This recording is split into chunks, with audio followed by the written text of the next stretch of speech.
Parce que tu ne sais pas que Christophe Colomb a atteint les Bahamas, Cuba, Haïti, persuadé qu'il était arrivé aux Indes. Un alcoolique qui s'est permis de nommer et de désigner les populations d'Indiens, les populations locales, populations qui, avant son arrivée, étaient chez elles, sur leur territoire, et qui n'ont jamais été indiennes bien avant l'arrivée de Christophe Colomb. C'est comme si toi, tu sais que tu es française, et qu'un imbécile débarque et te dit dorénavant, tu seras mongole, et tu la fermes. Même les Espagnols considéraient Christophe Colomb comme un tortionnaire. Haïti, qu'il s'est permis de renommer Hispaniola, pour ne pas se sentir dépaysé, et histoire de se sentir davantage chez lui en étant chez les autres. En Haïti, il a exploité tous les Arawaks pour l'or qu'ils possédaient. Les Arawaks ont été décimés par le mauvais traitement de Christophe Colomb et des Espagnols, puis des maladies, puis génocide. Ensuite, l'ethnocide, qui est une constante coloniale qui a fait des victimes et accéléré le processus de la mort des autochtones.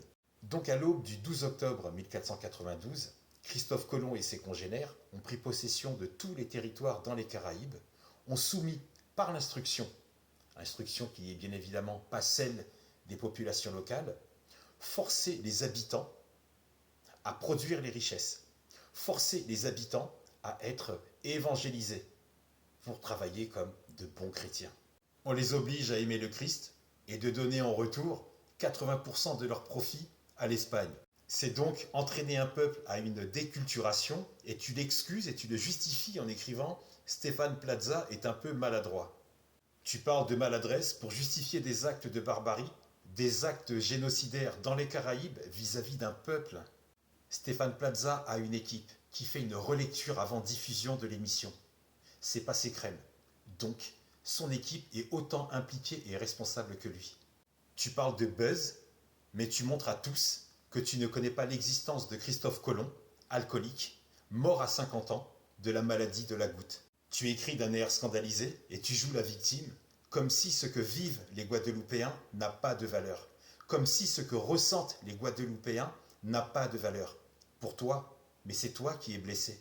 Et ensuite, tu n'écoutes pas, tu n'entends pas la douleur d'un peuple dans le tourment, et ne va surtout pas dire ensuite que je suis agressif, car là tu te positionnerais dans la victimisation.